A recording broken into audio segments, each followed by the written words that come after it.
ராமநாதபுரம் மாவட்டம் முதுகுளத்தூர் அருகே மின்சாரம் தாக்கி விவசாயி உயிரிழந்த விவகாரத்தில் நிவாரண நிதி கேட்டு 500க்கும் மேற்பட்டோர் சாலை மறியல் போராட்டத்தில் ஈடுபட்டனர்.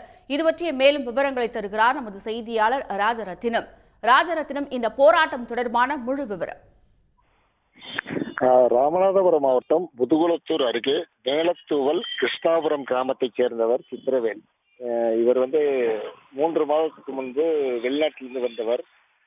தன்னுடைய ஆட்டுக்கிடையை பார்ப்பதற்காக போகும்போது அருந்து கிடந்த மின்கம்பியை மிதித்ததில் சம்பவ இடத்திலேயே உயிரிழந்தார். அவரை காப்பாற்ற சென்ற அவரது மகன் கிஷோர் குமாரும் பலத்த காயத்துடன் ராமநாதபுரம் அரசு மருத்துவமனையில் சிகிச்சை பெற்று வருகிறார்.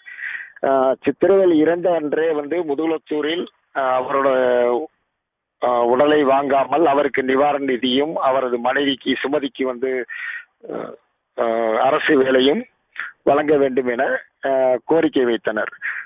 இந்த 2 நாட்களாக எந்த ஒரு சம்பவம் நடைபெறாமல் இருந்ததால் இன்று முதுகுளத்தூரில் உள்ள மின்சார அலுவலகத்தை யாதவர் சங்கம் மற்றும் தமிழக விவசாயிகள் கால்நடை வளர்ப்போர் பாதுகாப்பு கட்சி சார்பில்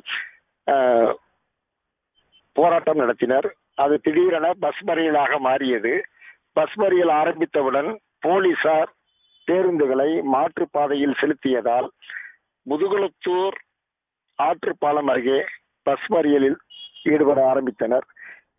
இதில் தற்போது எந்த ஒரு இருசக்கர வாகனம் 108 வாகனம் அல்ல,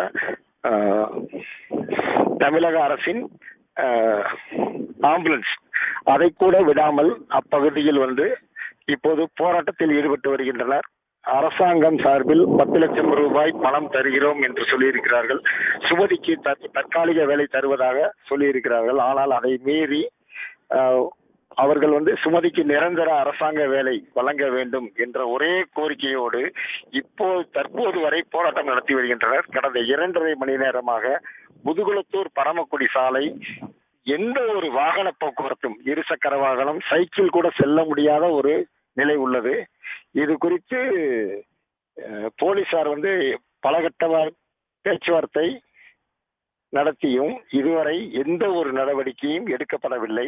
இதனால் பொதுமக்கள் பெரிதும் அவதியடைந்துள்ளனர். உடனுக்குடன் செய்திகளை தெரிந்து கொள்ள சன் நியூஸ் பெல் ஐகானை கிளிக் பண்ணுங்க.